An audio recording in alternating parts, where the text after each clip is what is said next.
So what regenerative medicine is looking at doing is not only helping to, on a biological level, use a patient's own tissues to help heal damaged tissues, but also use their own tissues in a concentrated way to actually change the entire disease process so that it doesn't progress. So all the treatments that are currently offered are kind of working downstream. Regenerative medicine is aiming to address these issues upstream, and it's the only thing doing it. Pain lives in silence. Pain lives in families. Pain lives beneath my mask. They don't see what it takes to keep going. But pain is not the whole story. Pain lives here. But hope lives here too. Chronic Pain Australia acknowledge the traditional owners of the land on which we record today. Pain lives at the frontier. In the research still unfolding, the technologies continuing to evolve, and the search for better options for people who feel they may have tried everything. Regenerative medicine is emerging as one of the most innovative frontiers in chronic musculoskeletal pain care. It is exploring new ways to support healing, improve function, and expand the treatment options available to people living with persistent back and joint pain. In this episode of Pain Lives Here, I speak with Dr. Jeremy Pont, a non-surgical spine expert and medical biotechnology researcher, about the science, innovation, and possibility shaping the future of pain care. Jeremy explains what regen medicine actually means, how treatments such as PRP and cell-based therapies are being explored, and where non-surgical spinal decompression may fit within a broader treatment pathway. He also discusses where the evidence is showing promise, what remains emerging or experimental, and the questions consumers should ask to ensure any treatment decision is safe, informed, and grounded in realistic expectations. For people who've spent years searching for relief, the frontier of pain care can offer something powerful, renewed possibility. Because pain lives at the frontier, but hope lives in what may become possible next. This conversation discusses regenerative medicine and spinal treatments, and is provided for general information and education only. It does not constitute medical advice and should not be relied upon as a substitute for advice from a qualified health professional who understands your individual circumstances. Chronic Pain Australia is treatment agnostic and supports access to safe, evidence-based and effective care, delivered without fear of harm and under the guidance of appropriately qualified health professionals. The views expressed by guests are their own. Any treatment, provider, product or service mentioned in this episode does not constitute endorsement by Chronic Pain Australia. Welcome to Pain Lives Here.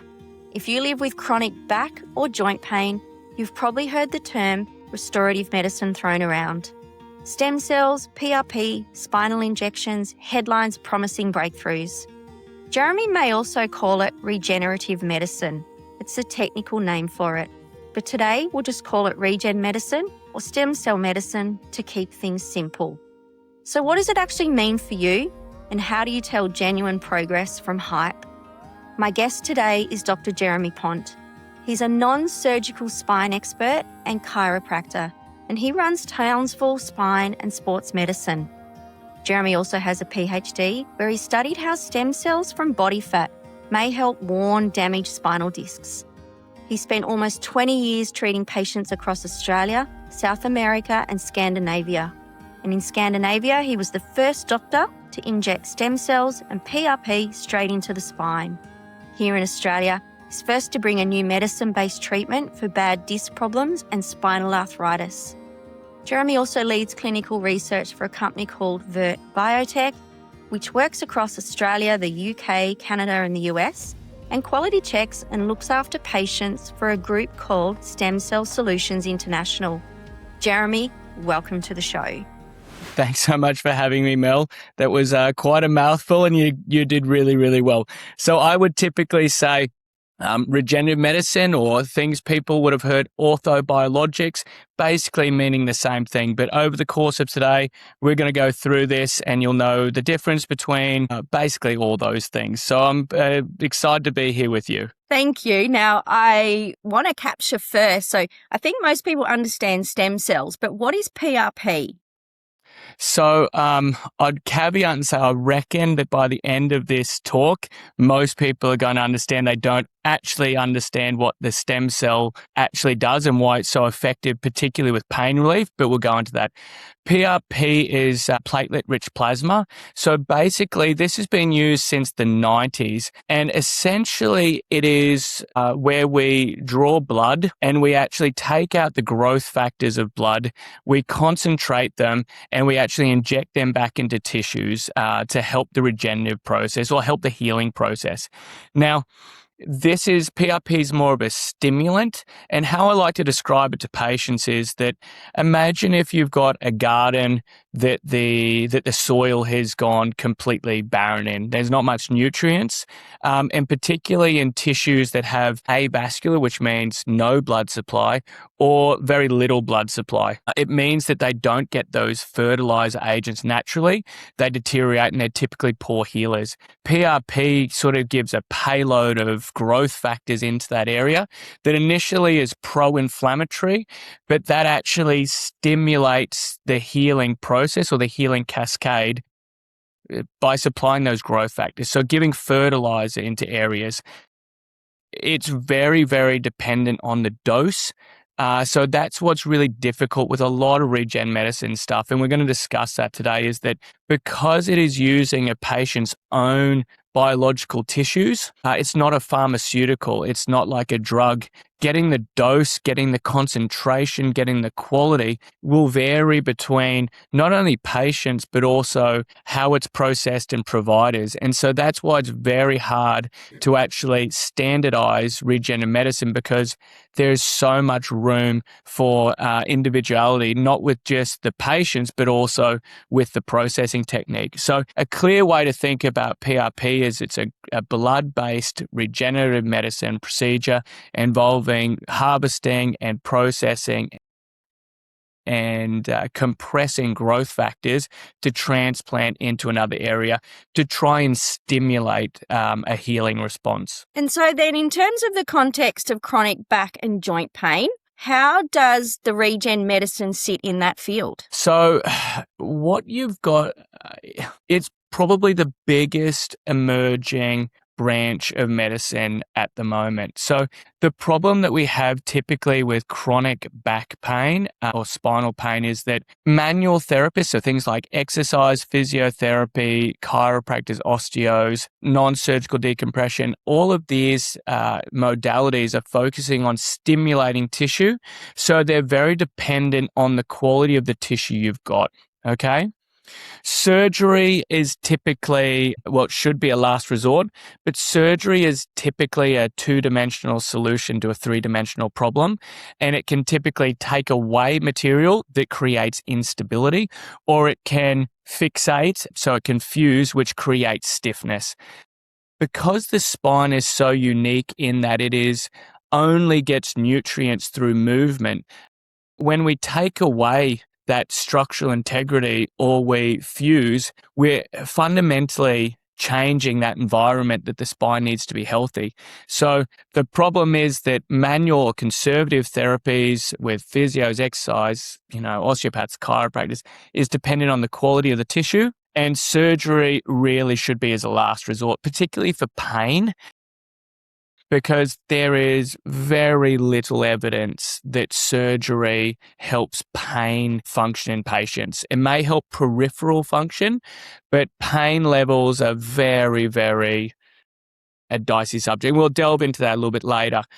What regenerative medicine does is it offers a solution to patients in the middle where their tissues aren't of a good enough quality to respond to maybe manual therapies, like exercise themselves, but are definitely not as good surgical candidate. And so the question is, how do we help create a better environment? How do we help stimulate those tissues on a not only a biomechanical but a biochemical level? And that's where regenerative medicine can fit, because it's actually trying to address the root cause of, for example, degeneration in the disc, and it can work on 3 different factors. One, and that's when you touched on, most people think stem cells, they can create new tissue, which is exactly right. But what we're finding is one of the 2 other things that stem cells really have an effect with is they have a paracrine effect. So they have a hormonal effect, and they actually help to reprogram cells in the area that are dysfunctional.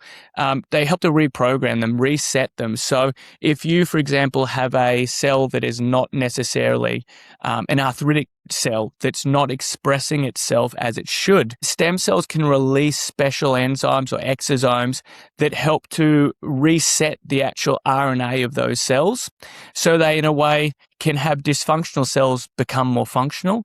And they're also, because of their anti-inflammatory effect, they turn off a lot of the chronic pain receptors or chronic pain enzymes like cytokines, interleukins, these things that are pro-inflammatory.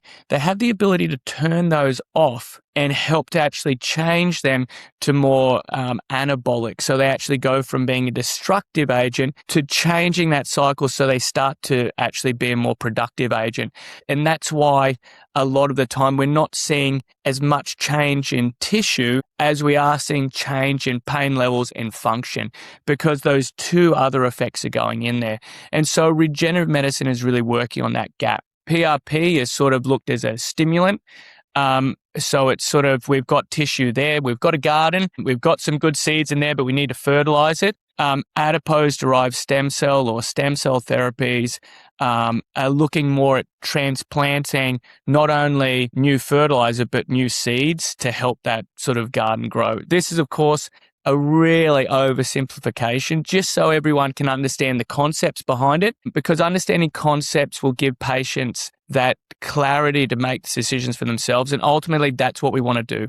We want to educate patients to be their own advocates so that they can make informed decisions, because at the end of the day, they have to. They're the only ones living with the pain, and pain is very subjective. Oversimplification, maybe, to you.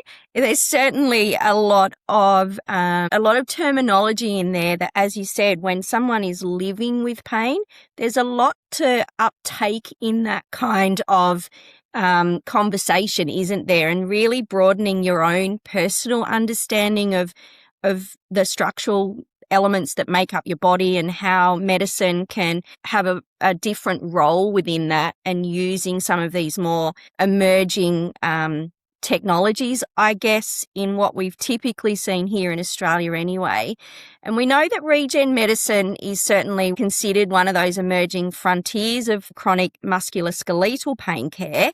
What are researchers hoping will eventually become possible out of this developing technology? I think it's really important to highlight the fact that a lot of times things become popular before proven.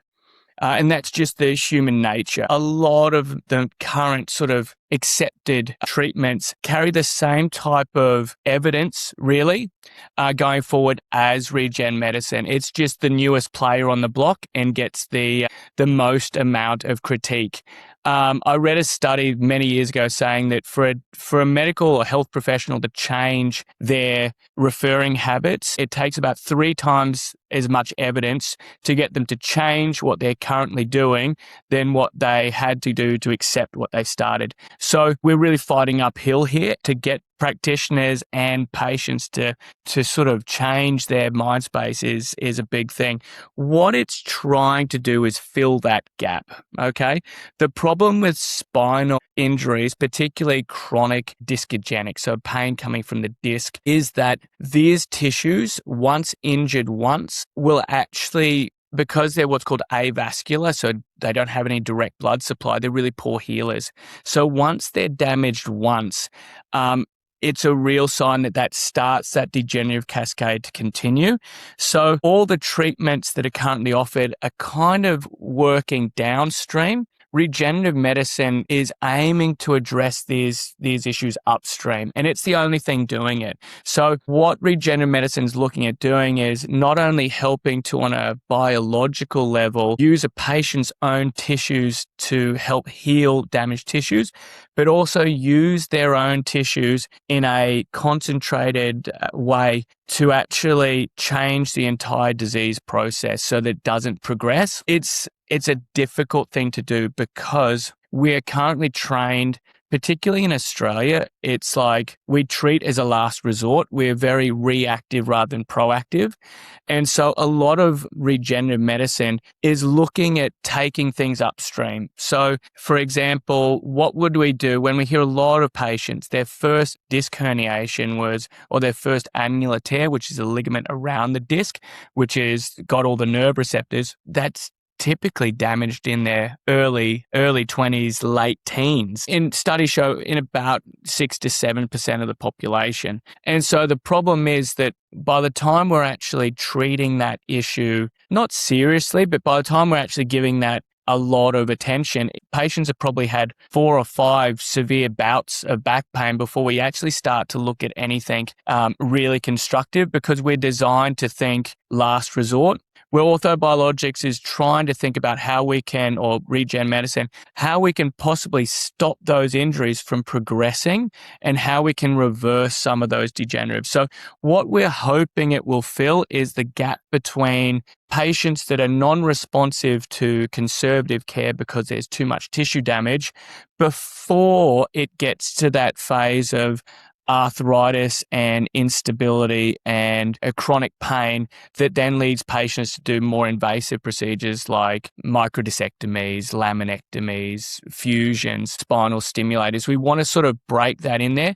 If we could sort of fix if we could fix a sprained disc before it becomes broken rather than dealing with a broken disc, that's what we're really looking at filling. It's interesting that you say that there's a percentage of these that where the damage may have begun in adolescence and young adulthood. And it is an emerging result coming out of our recent pain survey as well, that we are seeing that typically people have had injuries or an allurement to chronic pain much earlier on than what we view in Australia as an invisible disease. Chronic pain is what we feel lives in old people and doesn't really exist in a younger generation. But we know that we're seeing that change come as we talk to more and more people and start to unpack a little more of their story, that some of these pains do begin in adolescence. So I find it's interesting that you're seeing it from your side as well as what we're seeing from the lived experience, that we need to stop thinking that chronic pain is one in old people, and that two, that we shouldn't have a more holistic view of somebody's whole lifestyle and exposure to potential injuries from when they were much younger. Well, we know that discs particularly, they can start to degenerate even without damage from the age of 10, okay? Like fundamentally, we were designed to be cavemen. We weren't designed to live past the age of 40. We were designed to walk, okay? And really, walking on 2 legs is the worst thing we ever did for our back, okay? And so we are seeing this on a fundamental. We know that these degenerations start for back, and that's why it makes sense that back pain is the biggest debilitator in the world. And so we know that it's going there, but of course, modern medicine, and rightly so, any good practitioner is playing statistics, because what works for the herd typically will work for the individual. So, that whole idea of saying, you've got some back pain, get out moving, don't make a big deal about doing it, does work for the majority of patients. It's that 1 in 10 that it doesn't work that is being kept on telling, oh, well, no, but you're fine. You're 23 years old, you're fine. You're 23 years old, you're fine. You're 24, you're fine. You're just tired. Lose some weight. Just keep your... It's easy to say that, because if you were just playing the statistics and you could have 7 out of 10 patients happy by just giving a paracetamol, a pat in the back and telling them to harden up, which lots of evidence backs up, why would you bother focusing on the 3 out of 10?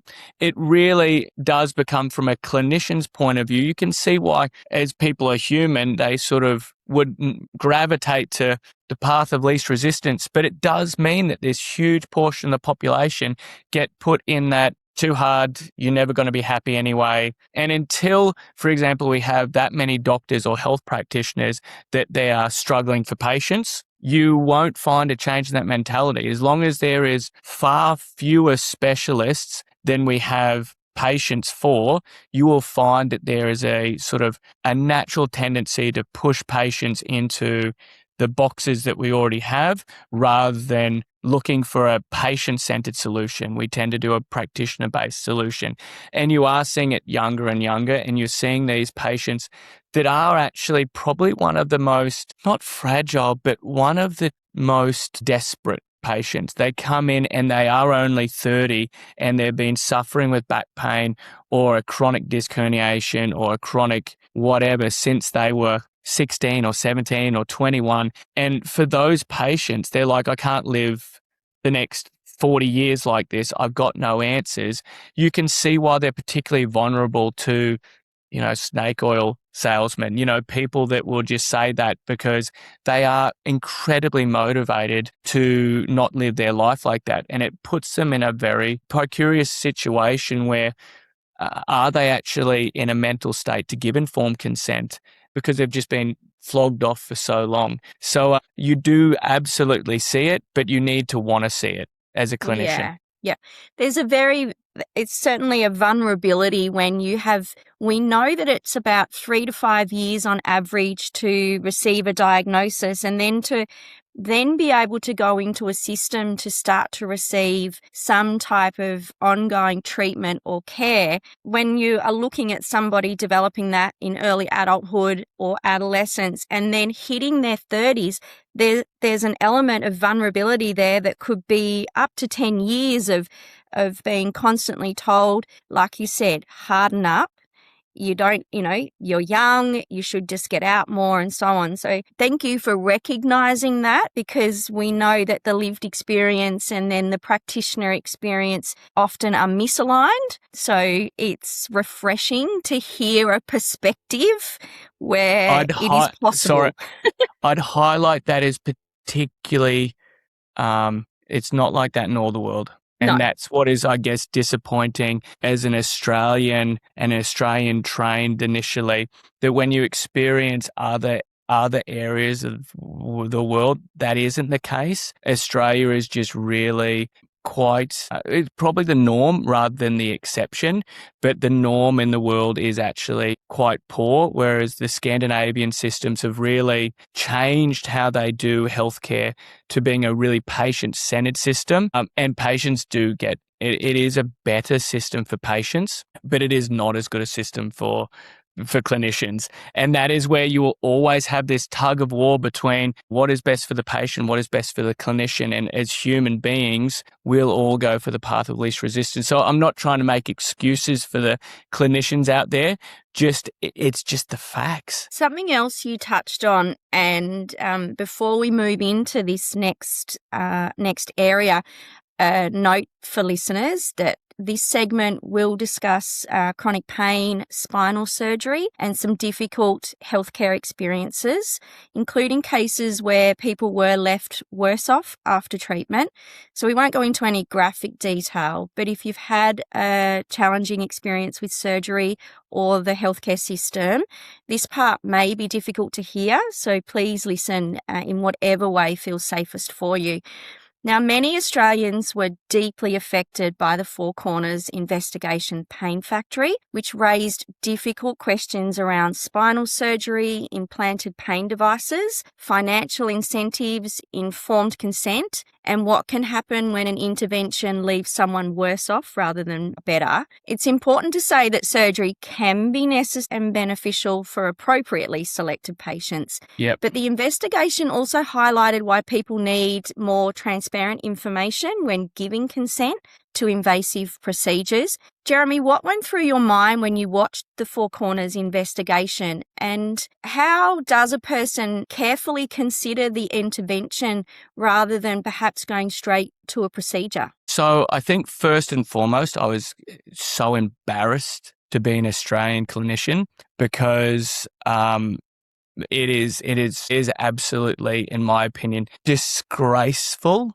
A lot of the medical practices we have around private surgery at the moment. Now, I also have to caveat and say that's me having come from a decade in a system that was completely different to Australia. So I can also say that if I'd never experienced any other system, I might not have reacted the way I did about it. So it's important that I say that having worked in Scandinavia, where also my wife's a Norwegian double specialist, general surgeon and urologist, having a robotic prostate cancer specialty. And so I, in a way, have a little bit more of a integrated approach. My clinic in Norway and in Scandinavia as well, we had multiple neurosurgeons, sports medical specialists. It's quite an integrated practice because Scandinavia is just so different to Australia. But in the Scandinavian system, because it is public, there is no private system to speak of. Everything follows European guidelines and everything is done in specialist groups with having multiple different specialists or multiple different areas of expertise, physiotherapists, chiropractors, neurosurgeons working in a team. So we are, in a way, a level playing field with no one sitting on top of the hierarchy, which allows us to question one another, which is fundamentally is not done in Australia. The British system or the Commonwealth system of doing medicine is very much a specialist is in an island and no one is to question the top. And it is all about just ticking through. And by the time you have gotten to be a specialist in Australia, it seems like, and this is just a generalization, but it seems like from the outside that it is more about being a technician rather than a clinician. And in a lot of ways, it's actually frowned upon to be sort of going against the status quo. Now, I, again, spent a decade in a system where everything had to follow European guidelines. You only had specialists doing every different procedure.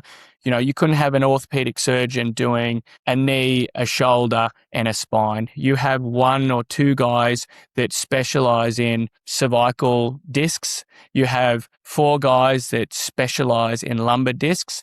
And they are, of course, when you take out any type of financial incentive, and also you have a system that is providing a service, i.e. if you have a medical system that just has to get through all back pain patients, it's done as effectively as possible, and particularly if in a way you have the accountants asking the question.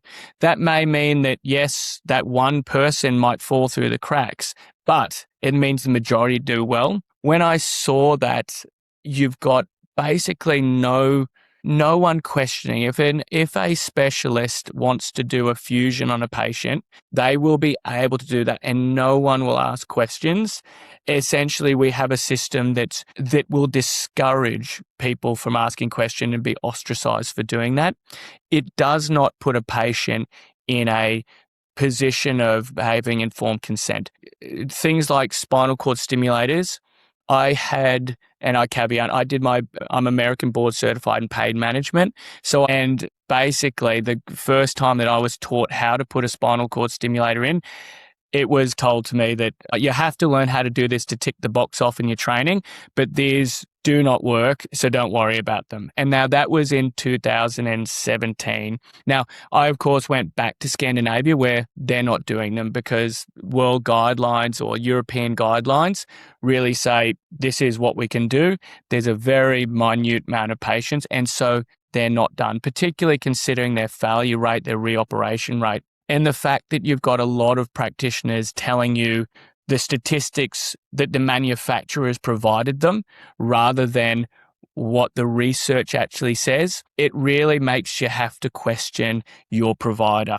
And again, coming from a system for a decade, I've only been back in Australia for about 2 years now, coming from a system where I could easily get on the phone to the neurosurgeon was about to do a laminectomy on a patient and say, hey, what do you think about this? I'm not really happy with this. Do you think, and you can have a collaborative conversation. And then come into a system where patients are kind of told, if you don't get a fusion, you're going to get in a wheelchair. And particularly for chronic axial pain, so patients that have pure pain in the back, world guidelines do not recommend spinal fusion. So a lot of these patients, unless there's some information that I wasn't privy to, that the report didn't show, so many of these patients did not fit the guidelines to be a good surgical candidate. So then it needs to be asked, why are there no checks and balances? And is this in the patient's best interest? I know from coming back to Australia and seeing a difference in DVA patients versus work cover from my clinical experience, there is a huge discrepancy by what treatments are offered to patients depending on who is funding them. And that should not be the case, because as a clinician, the old adage, you're paid to x-ray them, not their wallet, and that should be done. And so it really highlighted a massive fault in Australia's healthcare system. But unfortunately, having had a wife who has gone from being a double specialist, a surgeon in one of the 3 safest countries in the world to get operated on, and then seeing her transition the Australian system, you need to make some fundamental changes to the entire system, to the entire how everything is done before you're going to get rid of that. And I think a lot of that comes from having checks and balances. Australia is in a difficult position because we're an island, okay? If you haven't lived outside of Australia, you won't really have seen it, but we're an island and we tend to have island mentalities. I was exactly the same until I was forced to move abroad, if that makes sense. And you see that we tend to be very inward focused. We tend to trust what we've done. We tend to trust our mentors rather than what the evidence says. And that comes back from, that's how they're trained. So a surgeon is trained to not question their superior no matter what, because that will get them kicked out of a surgical program. So it means that they are just taught to toe the line, don't put your head down, don't say anything, we close ranks. And then, when they get to that situation of being a specialist as well, you will tend to have those habits because we're human. So I think you can't blame surgeons, or you can't blame these practitioners wholly or solely. You have to blame the system. So until that system changes, and I don't see it changing anytime soon, I think we're going to just see more and more of this, unfortunately. And I'm saying that from purely an outsider's role who has gone from seeing other systems, but yeah, it was just an embarrassment for what I saw. And I think that the biggest thing that patients need to ask themselves and ask the surgeon, if this was you or I was your grandmother, what would you be recommending? And to understand that, and also to give statistics not on surgical success rates. So a lot of patients will be told fusions have an 85 to 90% success rate. That's a surgical success rate. That is not a patient outcome. We know that about 15 to 20% of patients undergoing surgery for spine will have severe adverse events. Okay, that's not, pain at an injection site. That is severe adverse effects. Okay, and that doesn't matter how good the surgeon is, because eventually statistics will balance out.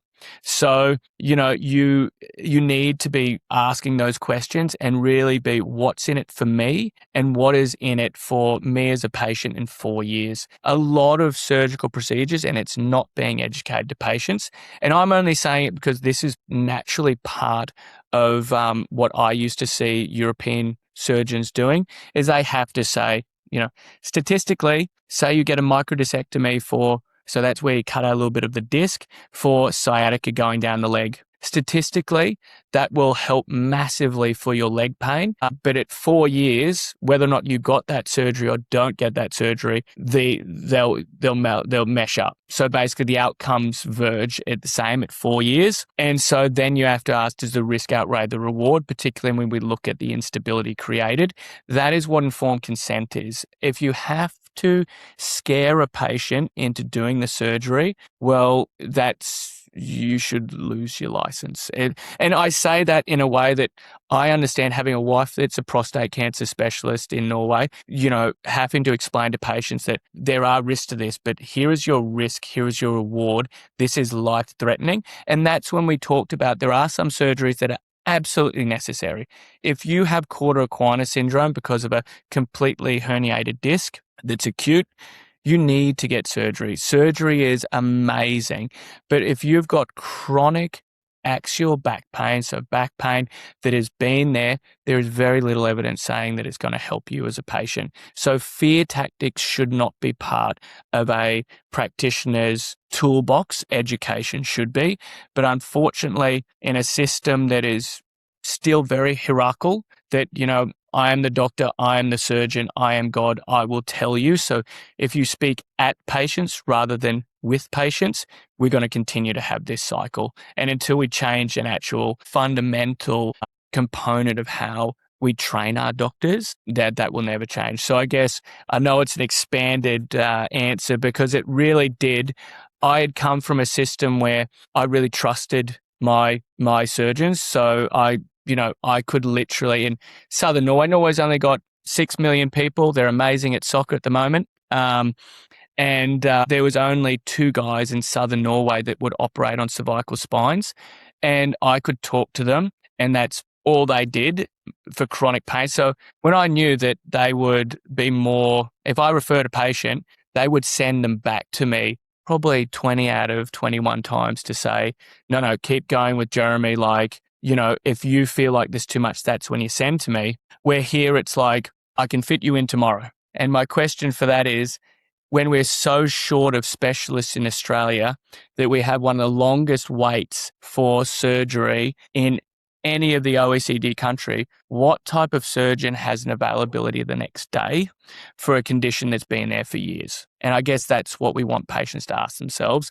And also just ask, what do guidelines say, and what would you do if I was your grandmother? Exactly. We need to be more forewarned, I guess, before we step into these things. But in Australia, we know that chronic pain is not actually recognised in its own right anyway, which is one challenge in itself. But when you've had 10 or more years of living with pain, your ability to seek out that knowledge to make a more informed consent is very challenging. It's not readily available, and it's why organisations like Chronic Pain Australia have such an important role from the lived experience to collate as more of that's accessible for the patient or the person living with pain, because otherwise, where do we access this sort of information? And it leads me to sort of some other questions. Then we get a lot of frightening terms out there in terms of your field of specialty. We've got bulging discs and wear and tear and all of those things around our spine, which is a core part of what keeps our bodies upright and very important to take care of. How do we prevent people then from getting into the fear of those sorts of terms? It's incredibly hard. I'm sorry, it's incredibly hard. And I do like to caveat and say, I have two of my best friends are spine surgeons and one's an orthopedic surgeon. So I know they do amazing work. So it's not to throw them all under the bus. It's just to say sort of what I saw in Four Corners and just to frame that up. And I do fundamentally believe that everyone's trying their best. And the unfortunate thing is that, like you've said, people throw around herniated disc, they throw around spondylitis, lumbago, all these things that patients then go, oh my God, it's Latin, it must be dangerous. And the problem is that back pain or musculoskeletal pain is so specialized in itself. And particularly when patients are going to general practitioners, they're really, in a lot of cases, general practitioners have done like 5 hours in musculoskeletal training. So they can't be across everything. It's just an impossible job. So they're also reading this and a little bit shocked as well. And so expecting patients to understand that degree of detail it is probably impossible. I know that sounds really dire, but I have literally sat in teaching a bunch of neurosurgeons about how to do PRP injections for annular tears in the disc in France. And when I've explained to neurosurgeons that, for example, the nucleus, so the yolk inside the disc, has no pain receptors in a healthy disc. So focusing on that, there is no pain coming from that because there is no disc. There is no nerve receptor. Like, it's just fundamental anatomy. I have seen, 18 surgeons in a room that have gone through neurosurgical training, just sort of go, oh, I've never thought about that. So if you sort of think, and that's why I sort of say that technician, if we're expecting patients to understand that, it's really, really hard. And so I guess patients are in that vulnerable position of actually having to trust their practitioner. And then unfortunately, it is on who they meet. I think one of the biggest things is that a lot of patients need to understand that medical imaging, even though it's come a long way in 100 years, is nowhere near what patients think. It's giving us a broad stroke painting of a patient. It's not a functional diagnosis. It's not a functional image. And most times they're getting given an x-ray and told, oh, you've got arthritis. If you x-rayed the entire population over the age of 35, you would find degenerative changes. It's sort of like being shocked about having a grey hair. Sorry, I've got them. I hate them, but it is what it is. And the other thing that's really important is that images don't show pain generators. You can have two identical MRIs that show exactly the same degenerative changes. One patient can barely walk and the other patient would not even know they had it. And that's because images don't show nerve infiltration. They don't show cytokine loading, which is inflammatory agents.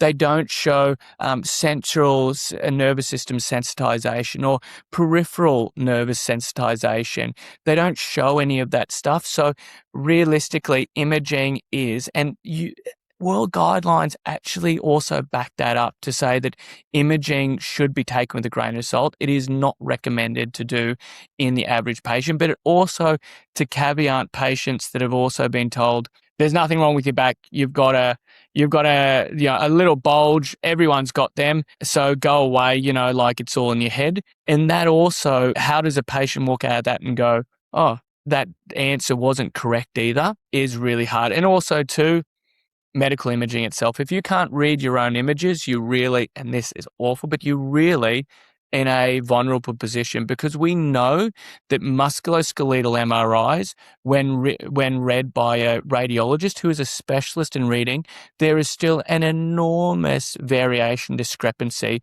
by what one person will diagnose as normal and another one will say is abnormal. So it's just important that everything be taken with a grain of salt.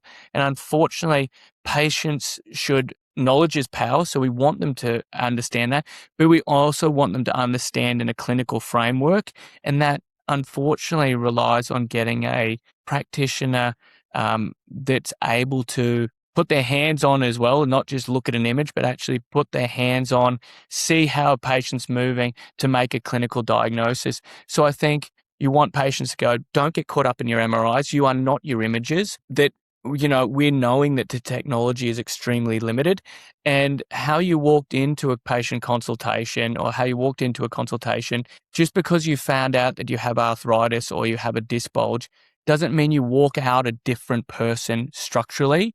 And so just the patients understand that's really important. But the inconvenient answer to that question is patients can't really. Sorry. It is. It's very dependent on how the results are delivered, and you don't want to have, it can create like that false or unnecessary feeling that all of a sudden I'm quite fragile or there is something, fundamentally wrong with me, and you need to take a very broad approach to perhaps understanding that that is an element of a diagnostic process, as opposed to we've seen this result and this is exactly what it is. And we, as the lived experience, we don't have that level of education. You know, we haven't studied neuroscience before we wake up day after day with pain. So therefore it's a challenge in its own right, isn't it? It's impossible unless it's really dire. I don't mean to be like that, but I go back to, so in Europe, I did a lot of injection-based therapies as well. So even though I'm here saying, you know, I'm a regenerative medicine expert, I've still performed hundreds of corticosteroid injections into facet joints or nerve roots or bursts in the shoulder. And, you know, guidelines may well say, for example, for shoulder, corticosteroids, you shouldn't really do them unless you've tried 12 weeks of conservative care. I dislocated my shoulder and ripped one of my rotator cuff muscles in 2020. And after 5 nights of not sleeping and tramadol not helping whatsoever, I was literally in my own clinic with a ultrasound machine wedged up, giving myself a lidocaine injection so I could continue to go to work, and remember thinking, no. When patients come in and say they haven't slept for 5 days, I'm giving them whatever they want to sleep, okay? That's not necessarily best evidence-based medicine, and that's not following guidelines necessarily, but that's that human element of experienced. Like I've said, I wouldn't recommend, for example, a patient get any type of stem cell treatment or PRP injection for a rotator cuff injury until they've exhausted all other conservative options. So, I understand from that patient perspective. And when you experience it yourself, it changes your entire sort of view on pain. So do we have to give a practitioner disc herniation or proper sciatica for them to understand it? Because until I experienced that with my rotator cuff, I thought that anyone that said tramadol's not helping, I was thinking, well, you're just coming for drugs, aren't you? And then you experience it and you go, oh, wow, no, I understand this. And to be brutally honest, within 10 weeks, one of my really close friends who's a sports specialist in the US was saying to me, why don't you just do a stem cell treatment in the tear? Like, you've got it available, just do it on yourself. And I did after 10 weeks. Would I ever suggest that I would do that in a patient? No, because probably they're going to heal in that time themselves. But when it's you experiencing pain, I can definitely see why patients go, I want this out. And as long as this doesn't hurt me, let's do it. So yeah, you're exactly right. Like, when you are in pain, even experts will make emotional decisions because we're in pain. And how does a patient navigate that when they aren't there, you know? They haven't experienced this problem 10,000 times before. Comes back to having a lived experience, doesn't it? Of that patient-centered care is so important, because if you have not lived with pain yourself, a textbook does not give that granular information to you at all in the studies. And as you've highlighted before, and we know from talking with so many others at Chronic Pain Australia, is pain does not actually get a lot of weight in the education for practitioners anyway. It's because it's too complicated. And I know that sounds like a really sort of off-the-cuff answer, but pain is incredibly complicated. So oftentimes we as human beings, instead of actually answering the question that we're asked, we just transplant in an easier question and answer just to fit it. And so we tend to do that, like actually trying to find a pain generator in the spine, for example. You need to know the biochemistry, pharmacology, the biomechanics, and you need to know all the neurogenic pathways. And it's a specific skill set that your GP can't be across. And we've all got our different ways of doing it. And yeah, you're exactly right. Sort of pain, until you experience it yourself, will change, but you'll never understand it. But also too, that experienced pain will also change how you refer. Unconsciously, it will. Like, after I literally treated my own rotator cuff way earlier than I would have recommended to a patient because it was safe, and this was abroad, of course, and so it fits in with guidelines abroad. When a patient would ask, come in for 10 weeks of, rotator cuff, like a supraspinatus tendonitis is keeping them awake, and they're asking me, I've done A, B, C, D, or, even 2 years of this, and then they ask me, what would you do if it was you? The same question that I asked you, And then I said to ask your guys, I have to say, I do an adipose-derived stem cell with 14 times concentrate of PRP right into that area with about 6 million stem cells. But would I recommend it to you? No. Why not? Because it's not currently offered. And do you get what I mean? So it actually really does affect you. Like, my mother has a lot of knee arthritis that a lot of women do over the age of 50. It's 50%.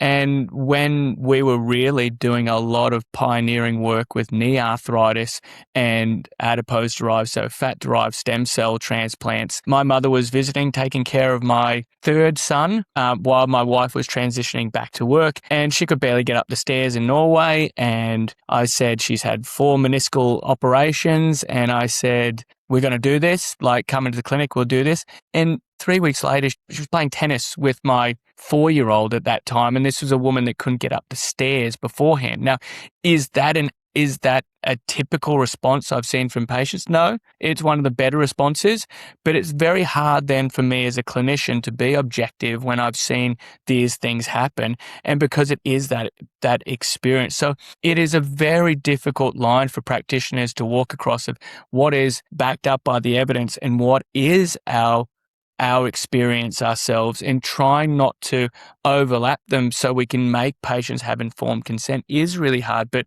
if you've only ever been healthy your whole life, you haven't actually hit a proper injury or pain that didn't heal on its own, you won't understand what a patient's going through. It very much touches on what I've heard a lot used in Australia in the healthcare setting, is this biosocial psycho element of how, as a person living with pain, you experience pain.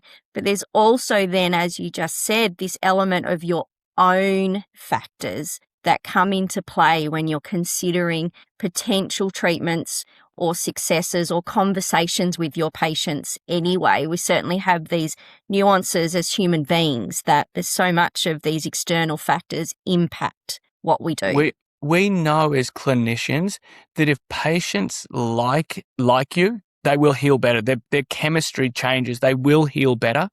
And that feeds into a little bit of a God complex that I get such great results with my patients because my patients, but at the same time, it is part of that process for patients to feel spoken with, not spoken at, to be heard and to be, to actually like the person treating them, which sounds so very fluffy and airy-fairy, but it is true. And we even know it when it comes to cancer patients. If cancer patients know, like, and trust their oncologist, they will get better results than those that don't. In small studies, of course, like this is, but that experience is proper, that sort of biosomatic of, the patient's own thought process is changing it. And so I guess that's also been oversimplified by GPs, for an example, say, it's all in your head.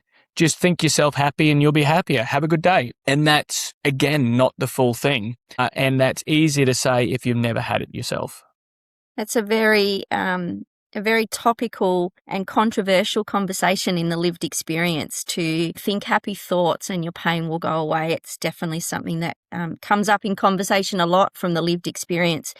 Let's come back to you a little bit, because we've had some amazing conversations about your experiences and the work that you are doing. But what first drew you towards complex spinal and joint pain, and ultimately this research that you're doing? I'm fundamentally just a country kid from Australia that enjoys conversations and enjoys, helping people. I know it sounds very, cavalier, but I kind of just enjoy going to clinic and having patients, and I enjoy that human interaction, and I enjoy manual therapies because I like that hands-on, putting my fingers on a pain site, moving it and changing it. And then what I saw, though, is exactly like I've touched on before, that my training and expertise more in manual conservative care, you're restricted by the materials you've got to work with. So, it's kind of like if Gordon Ramsay rocked into your kitchen, what he could do with your, kitchen and the food you've got in there would probably be way better than what you can do yourself. But you definitely find that if the cupboards are bare and there's no gas and there's no electricity, there's a very limited what you can cook. And that's what I definitely found as a practitioner. And you fall into that, all right, well, let's just sort out your pain. And then when you really start to look into interventions for pain, they're all incredibly limited. So the question is, what do you do for those interim group? And I had a really, really good friend that was powerlifter when he was younger, and he was a really active skier and burnt out both his knees. He was 45 and burnt out both his knees. And this was when I was living abroad. And in Norway, they're very lucky to have the highest levels of social security of anywhere in the world. And so he was not only put on sick leave, but he was put on what's called ufør, which basically means that society says, don't worry, you're too damaged to work. You just stay at home and we'll give you a pension. And that was so detrimental to his health, because I call him my alt mulig mann, because it basically means my everything is possible, because he can do anything.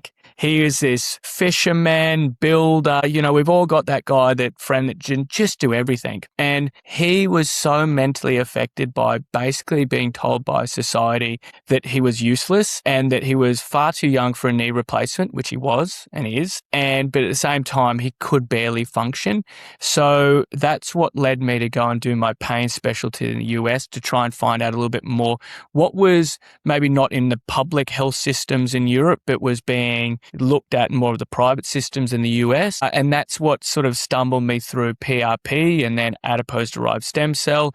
And then we were getting quite a lot of good results with our knees. And then due to me having non-surgical decompression technology at my clinic in Norway, and because they have such a conservative method when it comes to spinal surgery, I was seeing quite a lot of referrals from medical practitioners and neurosurgeons for non-surgical decompression.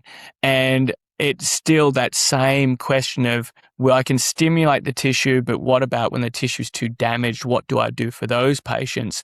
And then try to then sort of the natural progression to changing what we'd done in the knee and shoulder to see how we could do it in the spine. And so then I sort of fell into this natural process of being more spinal focused and disc.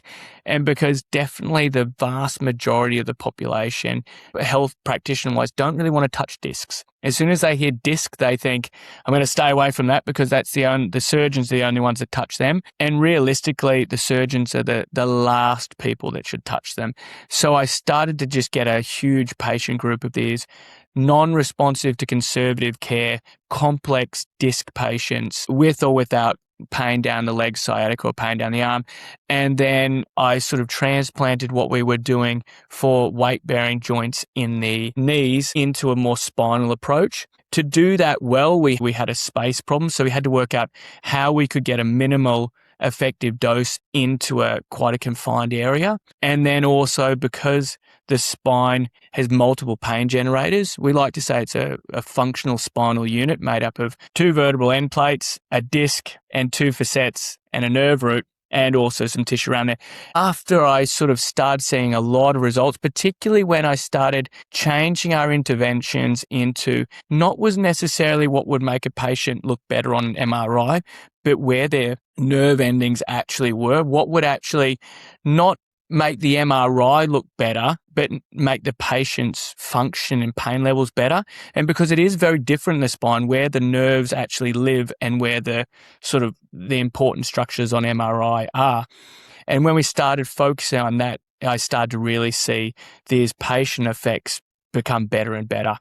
And then that led me into really trying to focus on finding that minimal effective dose, so the minimum amount of stem cells and how they were prepared and what was sort of adjunct therapies were done to get the best clinical effect, both in the cervical, so the neck and the lower back. And then basically, as a chiropractor first, even though I did a lot of pain intervention, I have like a fellowship in interventional spine management and fellowship in regenerative medicine. And like I said, I'm a board certified in pain management from the US. You still basically will always have people going, what do you know about back pain? Or what do you know? How are you qualified to do this? I'm really lucky because I've got a lot of good friends and mentors and colleagues that are neurosurgeons, and quite uniquely, I'm pretty much the only manual therapist that's come into that field. So it means that I can kind of come in and help them a lot with their biomechanics and biochemistry and sort of diagnosis. And that's gelled really well with their surgical experience. So we've kind of come at this problem and met at the middle. And that's how I sort of fell into it. Now, the thing is, even every day I'll get someone say, my GP says, how do you know about, stem cell therapies more than this guy, that guy? And, when I sort of say, my PhD is in medical biotechnology with a specialization in adipose-derived stem cell and pain modulation, normally that blunts the conversation and then we can move on. So through all this clinical work and experience, you've seen that there were needs that were not being met from people that had all this persistent back and joint pain, and that these more traditional or more established treatment pathways weren't meeting those needs of your patients. Was there a moment, particularly here back in Australia, where you realised that these established pathways, these established treatment pathways, weren't meeting the needs of more of the everyday person living with persistent pain? Absolutely. I think that the Australian system is letting probably 6 out of 10 patients with chronic back pain fall through cracks. But we're pretty good. We sort of muscle up and just get through it. When I came back to Australia, I was very, very conscious of the fact that I came back into a hierarchical system where the orthopedic surgeon sits king and should never be questioned. And GP is also the God, and not to sort of frame my conversations around, let's see how you go, and be a little bit less of how I used to be in the fact that, I'm an expert in back pain. And then after that Four Corners investigation came out, and I remember thinking, no, I actually, one, and this sounds awful, if these guys aren't getting reprimanded, what chance am I going to get reprimanded for just educating patients on facts? And then it led me to think, no, I need to actually advise my patients of what's available to educate them, but also tell them that, right, this is in infancy stages in Australia. This is what's available to you around the world. I'm not going to recommend anything to you, but I'm going to educate you so that you at least have the facts from someone that can give you an educated, informed opinion on it, so that they could go off and find that. So it wasn't one specific area, but I definitely felt that after I saw that Four Corners, that it was sort of my obligation to at least educate patients on what was possible, particularly younger Australians. So can you talk to us a little bit more then about some of the main approaches that you're currently exploring around the regen medicine? So we're probably internationally at clinics I work with around the world, we're probably sort of 8th or 9th generation regenerative medicine. And what I'm seeing in Australia is the starts of sort of generation 1. Okay. So there's 2 practitioners, not for the spine that I've seen, although I've heard about one that's starting to do spinal stuff, doing what's called microfragmented fat. So taking out fat cells, mashing them up and injecting them. That's sort of what we started with. We're a lot of phases through that internationally. And so we're working with a lot of the paracrine effect, or what's called exosomes. So when we know that we break down, so say we harvest fat stem cells, that has always been my area of expertise, because fat stem cells, we get a much higher cell count than we do in bone marrow. It's much less invasive. You can perform it under literally a local so you don't have to risk huge sedation risks. What we find is that if in a cell we have a fat cell, and a little stem cell between them, and they've got a collagen bond, when we harvest that, we harvest it as just fat, okay? Like you do with a normal liposuction. So you could just take out that fat and re-inject that into an area, for example, knees or into a disc. And the thought process behind that is, as the fat breaks down, the collagen fiber will eventually break up, that stem cell will be released, and it can perform those 3 functions that we're thinking. It can either create new cells, it can either create an immuno response by turning off inflammation factors, and it can also have a paracrine hormonal effect by actually secreting enzymes and exosomes that help to reprogram the cells in the area. That's sort of baseline. We then have worked out how to actually not only break those bonds so that we can actually harvest more stem cells, because of course some of those stem cells will not survive the process of getting out because it takes a lot of energy.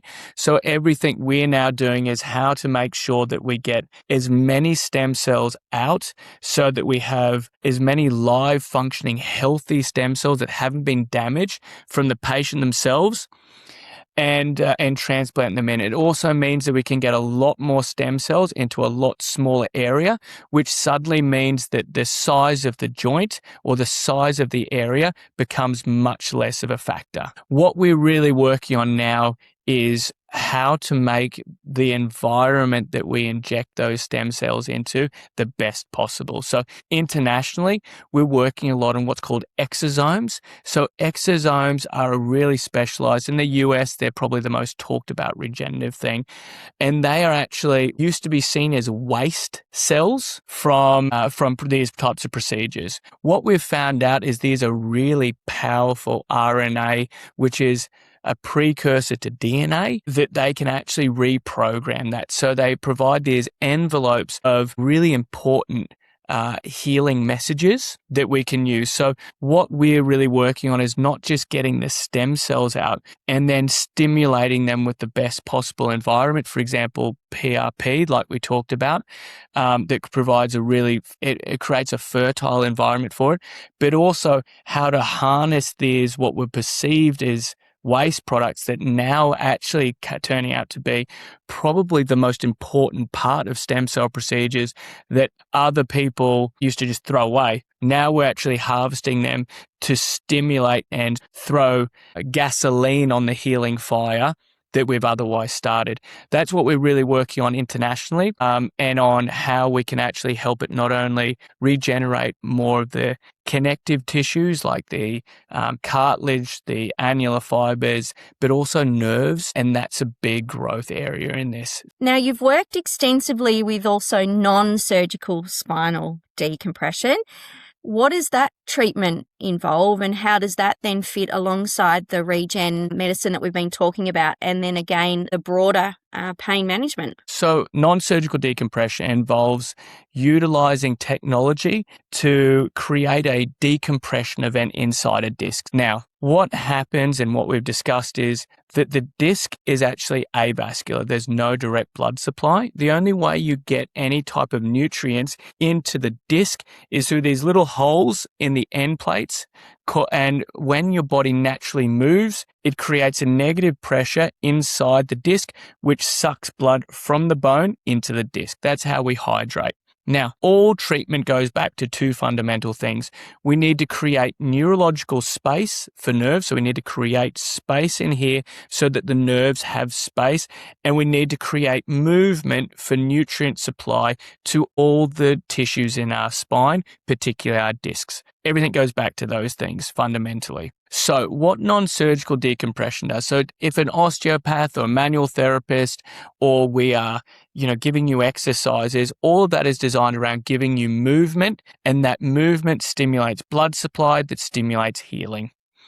But what happens when patients aren't able to move because of the tissue integrity, because of stiffness, because of pain? We get stuck in this nowhere, like this hole, that we need movement to actually start to heal, but we can't get movement because we're too damaged. And so that's why, for example, spinal manipulations can in some patients help. But what we see is that there's a big group of patients that when the actual tissue is so dehydrated and so brittle that movement tends to break those tissues rather than bend those tissues, which is what we need for movement.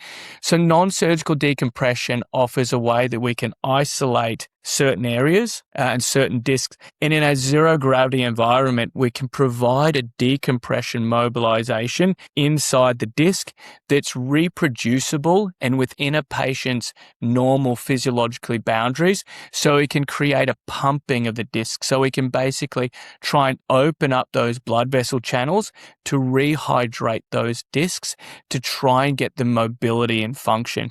It's all coming back to that motion is lotion. And so what I found as a clinician was there was before I started implementing this was there's a lot of patients that are simply too stiff or too painful to perform manipulations or go and do exercises. And this actually offers a way that we can access that movement, but without loading the spine. And we can do it in a dynamic environment that stimulates, hijacks those healing pathways to try and shunt blood in there. Now, why it helps with regenerative medicine is that, and of course, we haven't done a big study on this, so this is purely clinically wise. When we were starting to inject stem cells in and around the disc or in and around the facet joint, these are avascular, so these are really hostile environments with lack of blood supply. So if we're thinking that we're transplanting an army of tissue into or stem cells into that area, remember, most armies have died not because of on the battlefield, but because their supply lines were cut.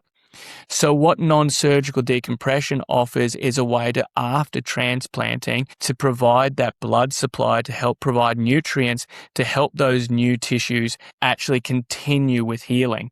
Now, and you can also do it as a sort of treatment method because you've basically got nothing to lose. Because you're actually helping with the flexibility of the spine, the idea is that if we can help generate more flexibility and naturally more blood supply, if we do any regenerative procedures, that the whole area will be more adaptive to that. The whole area will be healthier to do it. And that's why we're doing it. So as an adjunct, we're doing it to help blood supply and help those cells when they start to run out of energy, that army starts to run out of supplies, to renew them with supplies so they can keep fighting their battle. Or we do it before to make the area much more fertile, okay, or much more flexible. Again, oversimplification. And in lots of patients, we're looking at if we do that beforehand, then maybe they don't need any interventional therapies. And that's really what the fundamental thing of all spinal treatment should be. We want to do the least invasive with the best risk profile as cheaply as possible. It sounds really bad, but that's sort of how a socialist would look at it. We want to do this as cheap as possible, with as little side effects, and get the best bang for buck. And that's what we're looking at doing with non-surgical decompression. And it really provides an option for patients that haven't responded to manual therapies or aren't good candidates. And that's why, again, I'm of course biased because I've been using these types of things for about 15 years. I've really had a niche patient group of chronic disc and spinal arthritis. And as an adjunct to regenerative medicine procedures, it just was great for me. But again, this is standardized care in South Korea and Japan. And I literally just utilize their technologies and what they've been doing for the last 15 years. I was going to ask you to give it in plain language, but I think the use of the army and the supply makes perfect sense. So thank you for kind of delivering it in that method as opposed to something that's a little more clinical and scientific based, because that allows us to really understand and grasp the differences and the values and where you may use that before, during, or after some type of option. So when we're looking at where evidence currently sits, what can you confidently say evidence-wise around what you've been doing, and then what can't we quite claim yet? So this is, and I'm going to also make sure that we put this in perspective. So we can confidently say that performed by someone that knows what they're doing, that this is incredibly safe. incredibly safe. Not only non-surgical decompression is incredibly safe, but also regenerative medicine. We know that the safety profile is amazing because we're using a patient's own tissues. The biggest risk factor you have is risk of infection, and that is a risk with every type of injection-based therapy. What we can claim is that we have incredibly good biophysiology and biochemical principles that support stem cells uses. We can claim that we have level 2 evidence, which basically means we have trials. Over my PhD, we looked at 2,700 cases, and the worst in 2,700 patients that had a severe side effect, and that was a disc that actually herniated after injection. Now, that sounds bad, and it is. How that happened is really hard for us to explain, but that patient was properly cared for. The biggest problem we have is efficacy. In lots of studies, we're dealing with small patient groups, and small sample groups give extreme results. So we know that with regards to pain and function, most of the literature comes up and says that adipose-derived stem cell treatments offer similar pain relief and functional improvements than the best case scenario with surgery. Okay. We know that they don't come with anywhere near the risk profile. So again, adverse events is noted at about 15 to 20%. So we know that safety, we're doing great. We know pain and function wise, we have around a 30 to 50% improvement. We know that those improvements, though, are very dependent on the degree of damage and the time frame. So we know that because we're not just numbing a nerve, we're not just giving a band-aid sort of for a bullet wound, we're actually trying to start a regenerative pathway that stimulates an healing response. And we know that these tissues can take upward of 18 months to 24 months to get what's called physiologically mature. Okay, like you've heard a person get an ACL repair in their knee and it took them a year to walk again. These tissues take a long time to heal. We will typically find a much better response in function over pain, i.e., we typically can say that we can have an improvement pain score on average of 5. So that might mean that you go from an 8 to a 3 and your function improves a lot %. The biggest thing we have with that is patient satisfaction, and that comes down to patient expectation. When you have a patient that goes from 8 to 3 on what's called a VAS, so a pain scale, you'll have about 11 out of 12 in my clinical research extremely happy. You'll have 1 out of 12 that's not. So basically, for every 22 patients you do, you'll have about 2 patients that are not happy, which is really sad, but sort of how it is. We also know that it is very hard for us to stand up and say, adipose-derived stem cell or stem cell therapy gives this result because of how fluid or how flexible the whole process is. A lot of times we're not comparing one standardized, this is what a stem cell procedure is. We are comparing everything.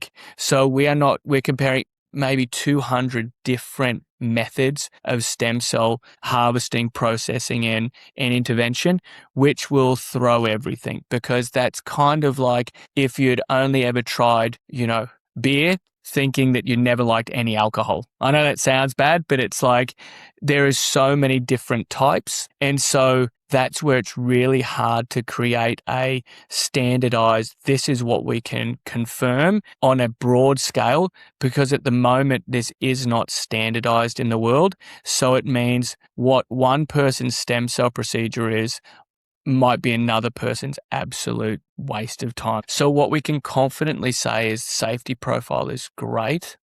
We can confidently say that the fundamental principles of not only helping with tissue healing, but pain modulation or pain relief is also extremely strong.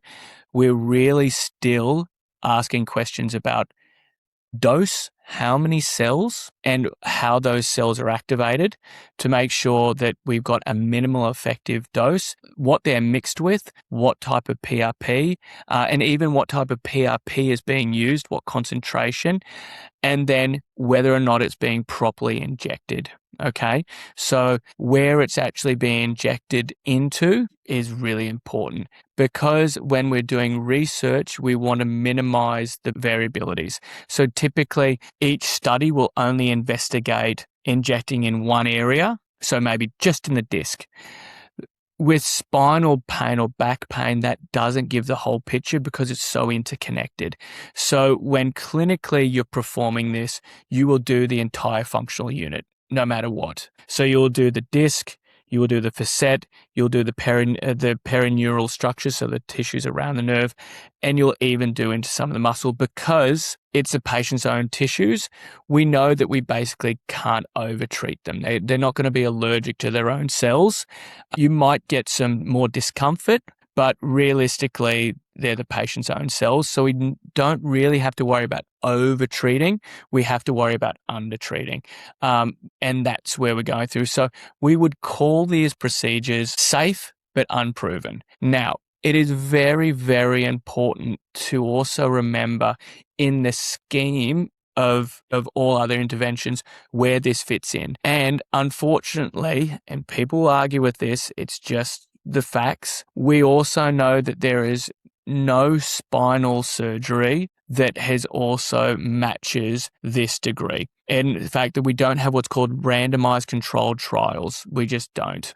We know we don't have that in spinal surgery. To be honest, we know that when they've done actual randomized controlled trials on, for example, vertebroplasty, that vertebroplasty was done for about 40 years before it was shown in studies to be no more effective than placebo. So when we're sort of assessing the evidence, we also need to say, while this is emerging, it doesn't have as much evidence as, for example, a microdiscectomy. But the level of evidence is very similar, if that makes sense. So again, lots of question marks of efficacy. When we look at placebo, which is important to say, we know that we will get about a 20% improvement just on placebo of injection. So when studies have been done with injecting corticosteroids or saline, both of them seem to show a 20% improvement. Okay, so just to put that in, that we know that we get a placebo effect. We know that injecting stem cells or doing these procedures will most likely get that placebo effect. It still seems to show about a 20 to 30% improvement on top of what is known for just injection therapies. I know that's sort of a bit of a complex answer, but it is a complex question because it is, we don't know how much of this is placebo. We know experimental level that this has so many great attributes. We know that it's safe, but us definitively saying that this is what's proven is very hard. But it's also important to compare apples and apples and oranges, because people seem to think just because a surgeon recommended it, it's proven beyond a doubt and it's fact. It's simply not. And microdiscectomies, fusions, disc replacements, that has never been studied for what I've read and what I've researched and what I've put in sort of PhD level against placebo. So again, we need to take both of those with a grain of salt, including regenerative medicine procedures. So is it possible to talk about where the evidence is perhaps more strongly or more encouraging around a specific musculoskeletal condition or pain, like particularly when we come to chronic back pain, joint conditions? Where is the evidence currently the most encouraging? So most encouraging is with the pain modulating effects, actually, of stem cell therapies, how they actually seem to not be as structurally impressive as people would have hoped, but how the actual hormonal and the anti-inflammatory effect of them is helping so much with pain. We really know that knee arthritis and articular injuries. So knee arthritis, hip arthritis, shoulder, these are showing really good signs. We know that with, for example, tendon repair, there's lots of good things. And we do know that because of the impact of back pain, and we know about the multi-pain generator and the lack of options for back pain and this sort of the poor surgical outcomes, it is actually probably looking the most promising in back pain. While I'm giving you the absolute I'm giving you the answer that I would give to a PhD academic board, it is actually looking like that is going to be the area that this can really push the envelope because of the multi-pain generators, the safety profile, and the fact that we can actually address all of those degenerative and pain pathways with these procedures. So while I'm saying it's limited, it is probably the most promising in those areas. We have more evidence in knees than probably any other joint purely because that was where we really first started to do these procedures. And we know that where it fits with knees is really, we know that knee prosthesis are actually amazing. So when you look at knee and hip prosthesis, they have got phenomenally good results actually. But we know that the longer that we wait to do those, the better effect we get. So we're looking at what can we do between a patient who is 50 until they're 65. And that's where these are really starting to shine really strongly that they're better. PRP and with regards and exosomes for chronic annular tears, so tears in the ligament around the disc, they're also looking extremely promising.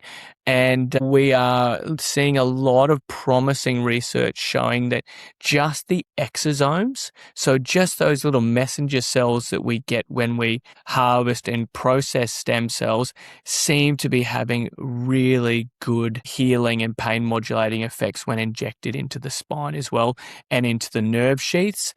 So that's where it's looking really encouraging, but it is looking very promising. Do you think then that there are still many applications and treatments that are perhaps at that earlier or emerging or even more experimental stage? What questions is that research still trying to answer? We really want to answer dose because that's extremely important. If we don't get enough minimum cells, we know that we don't get that effect. It's that minimal effective dose, and that's extremely, so we're trying to find out exactly what that is. Then also standardizing the actual harvesting and processing procedure so that we have great quality cells and we have it in a number that is going to be therapeutic. So those are the two biggest questions, dose and processing. And then application-wise, where we put these cells, do we put them everywhere? Do we put them in just one area? And then the fourth thing is how we keep them in that area and allow them to reach their potential. If those are hardware problems, if it's bodies like a computer, if those are hardware problems, how do we help the software around it to get the best out of that hardware? And that's what we're really looking at. So if we want to look at what's possible, so we're redefining, a successful outcome. For the people who are listening, they feel like they've already tried everything available to them. What new possibilities could this field open for those people who feel like they've just exhausted the most of all of their options? I would say, and I know this sounds very simplified, but I would say a lot of those patients have not actually had a treatment that has addressed the fundamental breakdown in tissue leading to actually their pain. Like, I know that sounds oversimplified, but it really is. So this is offering a biochemical solution all the way upstream to that initial damage. And so I'm thinking that it will offer them a lot of improved function. Pain is very difficult. Because pain is not only in the tissue but also in the brain. And we know that chronic pain patients, particularly if they've been on opioids for a long time, have altered brain chemistry. It's just an unfortunate part of it.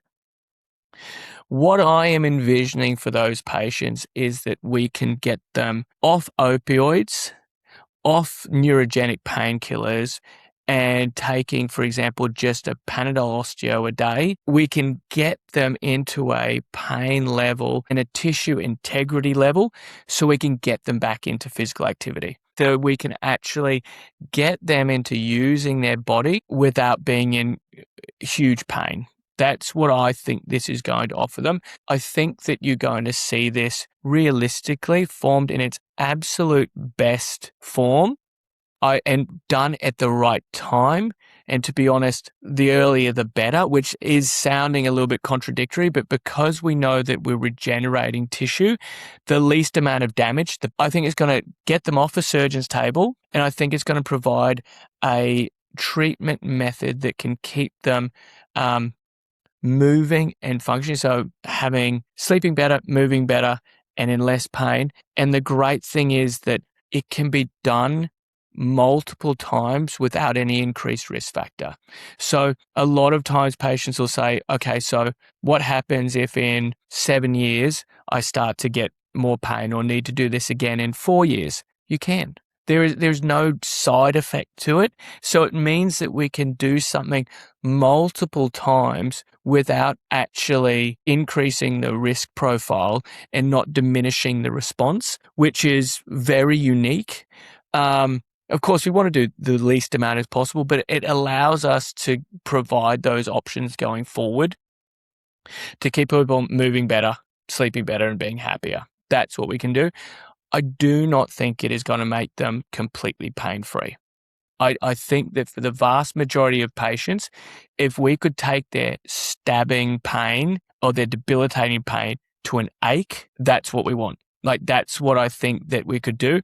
An ache, because an ache is manageable by, in a way, moving more, having that ability to do more. But when you're in excruciating pain that you cannot move, I think that as we progress, we can see a lot of improvement in scar tissue. So a lot of patients that have free nerve endings after surgeries and actually have damaged tissue in the nerves, in the scar tissue, could really respond to this. So a lot of peripheral nerve damage, I think, is going to be able to be treated with these types of procedures.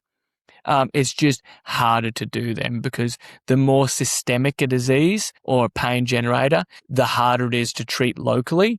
So these might be treatments that start to become a more systemic treatments. But I think there's a huge potential for it, but in the right hands with proper patient expectations. But I also predict that this is going to be met with a lot of resistance from the typical, to be honest, surgical pathway. Even the mechanical pathway, like so often physios or chiropractors actually sort of angry with me because their initial reaction is like, this is going to take me out of a job. It's like, no, it's not. It's going to be a part of the conversation that in any way will help a patient's tissue be better and be more responsive to your treatment. But it is going to be met with a lot of pushback, and whether or not practitioners have the strength to go through that is probably the biggest question I've got, or the biggest question mark I've got. You alluded to it a few times around managing expectations for the patient and that lived experience. And for a really successful outcome for somebody thinking about this type of treatment, we really need to look beyond. I think it's important to look beyond becoming pain-free and considering more around what you've said, those meaningful things such as improved movement and sleep, function, and then looking at ways or the confidence of being able to return back to sort of activities that matter. Exactly. And that's the thing that, I could chop your head off and make you pain-free, and that is that patient expectation and them understanding that some things are irreversible, and that is heartbreaking, but it's also honest. So telling them that Look, you know how you break down when you try and go for a walk with your dog and you can't get up. Well, should be able to get you to be able to go and do your grocery shopping without worrying about your back and not wanting to go to the toilet because you don't want to get out of the chair because of your back pain. I think that that's a huge success. Whether or not they need to continue to take a Panadol Osteo a day, I don't think that is like unless they're off all medications, off all types of other treatment, that's a success. It's like, no. If we can help you to be more active, more functional, and not have these restrictions of everyday life, that's a massive success. Or if we can get you to the point where your other pharmacological or other treatment modalities can together get you to that point, that's a success. Now, we know that the regen medicine's developing really, really quickly. So it can be, as you've just said, it's very difficult for consumers to navigate that emerging and developing technology. How does that person distinguish between responsible, evidence-led innovation or just the marketing hype? So you really need to ask a few fundamental questions. And this is scary, but most practitioners that I have met that are offering even just PRP, if you ask them, so what concentration are you giving me and what does this actually do? The vast majority won't be able to answer it. And that is sounding derogatory, but just factual. So patients should be asking them, what cells am I getting? How are you getting them? What is the percentage of cells that are alive or still bioavailable is what we would say. What adjuncts are we doing to keep that working? What are my healing timeframes? And also, what are your success rates? And would you do this if I were you? Most of the time, you'll find that if you're with a trusted practitioner, you'll get through all those. If you're there with someone that has no idea, they'll cut a patient off before they've got to the second question, and it will be sort of, I'm the doctor, you don't ask questions, do you want this or not? I'm going. And if they do that, go find somewhere else. Because this is, like you've said, the new frontier. It's moving so fast. A lot of practitioners want to get in on it, and they've done a weekend course and they're sold from a medical device company centrifuge to make their own PRP, and they're just quoting from that company's product guide to a patient. So if you've got someone that can answer those questions, when we do this protocol, this is our typical yield, this is clinically what we need to see, and this is how we're going to assure it, you should be fine. You'll find the vast majority won't be able to get through those first couple of questions. And then it's actually quite easy for a patient. You need to find someone that can. I think you've answered my next question also really well within that. And that is understanding, the risks and your costs and your treatment commitments that patient needs to consider before beginning. And we look at perhaps, safety standards and the clinical qualifications and controls. I feel like you've probably addressed those questions about what a reputable provider should be prepared to answer openly. So then let me ask, why is innovation so important in chronic pain care? Because we are still very much in the infancy stage of understanding pain and particularly understanding musculoskeletal system. Like modern medicine has only been here for about, 140 years. And this is a life-limiting, not life-threatening condition that typically does not get much kudos. Does that make sense? It doesn't get much attention. It's not sexy. Pain is not sexy. Back pain is not sexy.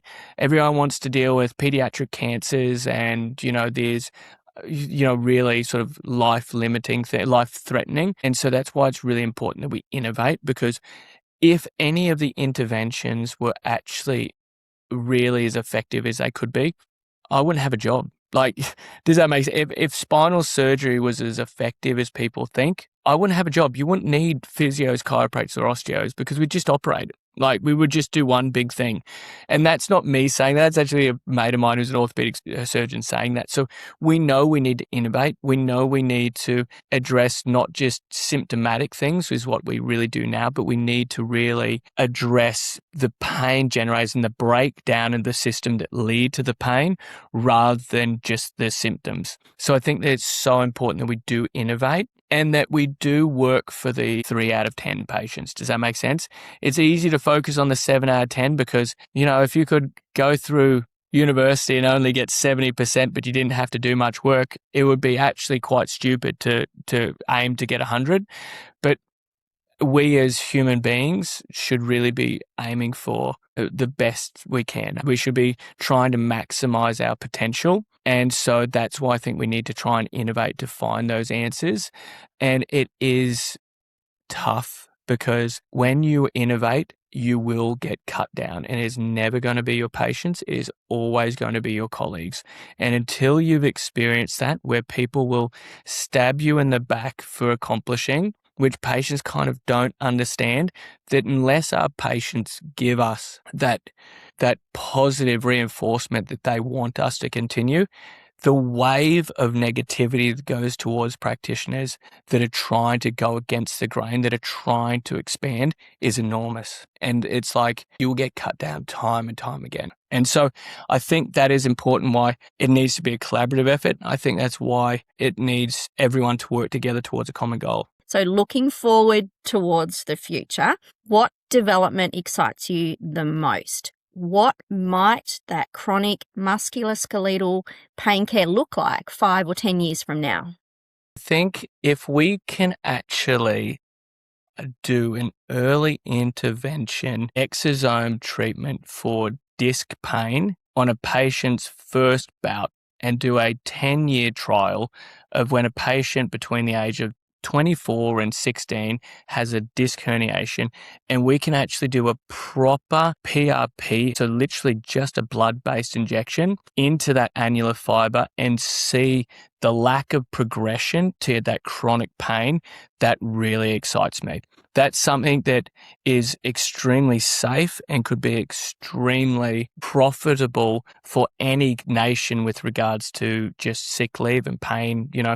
I think that would be amazing, and that excites me at the possibility, but you need a big financial backer to make that. Like, you will never get any pharmaceutical money or medical device money. It'll have to be something privately done, someone that else is sort of wanting to do something great for the common good.